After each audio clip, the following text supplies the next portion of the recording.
Baik, pada saat ini kami akan mewawancarai salah satu orang yang bekerja di Bank Muamalat dengan Bapak sendiri. Ya, saya Arif. Oke, baik. Pak Arif, Ya. udah berapa lama sih Bapak bekerja di Bank Muamalat ini? Saya dalam bekerja itu hampir dengan 11 tahun. Jadi dimulai itu memang dari marketing sampai saat ini posisi saya itu di Market Sales Center Manager wilayah Sumatera. Jadi ini khususnya untuk KPR dengan wilayah dengan Sumatera. Jadi setiap provinsi kita ada cabang dan saya yang menghandle untuk setiap cabang itu.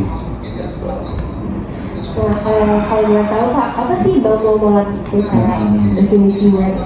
Kalau Bank Muamalat sih secara singkatnya sebenarnya bank pertama murni syariah nih.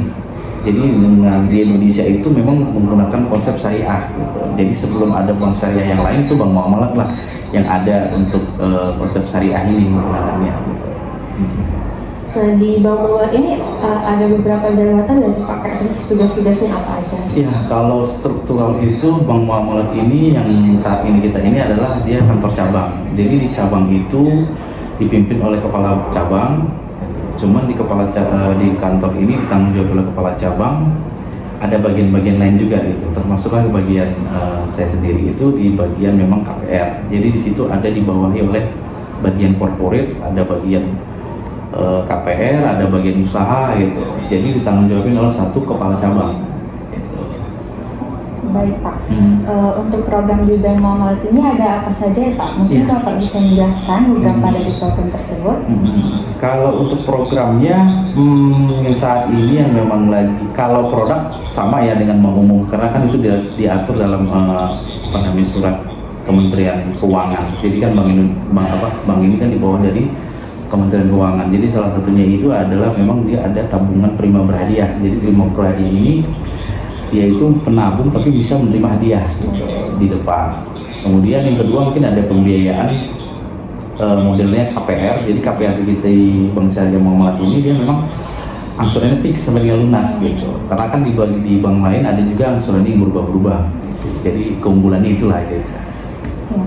Untuk kegiatan penghimpunan dana nih Pak, faktor apa saja ya yang mempengaruhi keberhasilan bank ini? Kalau penghimpunan dana dari pengalaman kita kepada nasabah ini lebih menyukai karena konsepnya itu syariah gitu. Jadi memang sebagai penghimpun dana kita kan akan menaruhkan itu lewat pembiayaan, jadi akan dibagi bagi hasilnya dan untuk itu dikelola untuk bisnis yang halal gitu. Jadi non halal itu tidak bisa dibiayain, jadi lebih nyaman dia nyimpan uang yang akan digunakan untuk untuk bagi hasil yang dia terima itu halal lah seperti itu lah. Baik, kalau begitu Pak, apa saja peraturan yang ditetapkan di Bank Muamalat?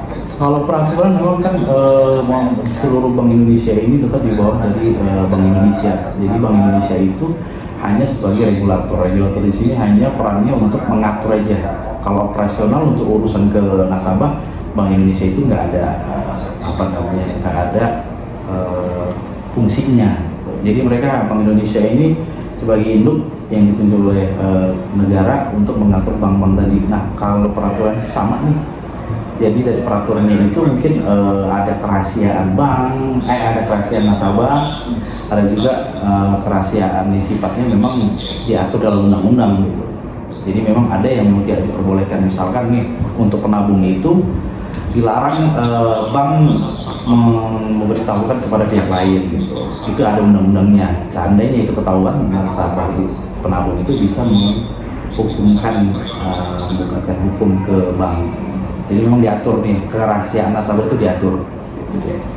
Oke, kalau begitu apa saja visi dan misi di Bank Muamalat? Ya, kalau visi dan misi ini, visinya sendiri adalah menjadi bank syariah terbaik ya, dan masuk dalam 10 besar Bank Indonesia dengan eksistensi yang diakui dengan tingkat regional.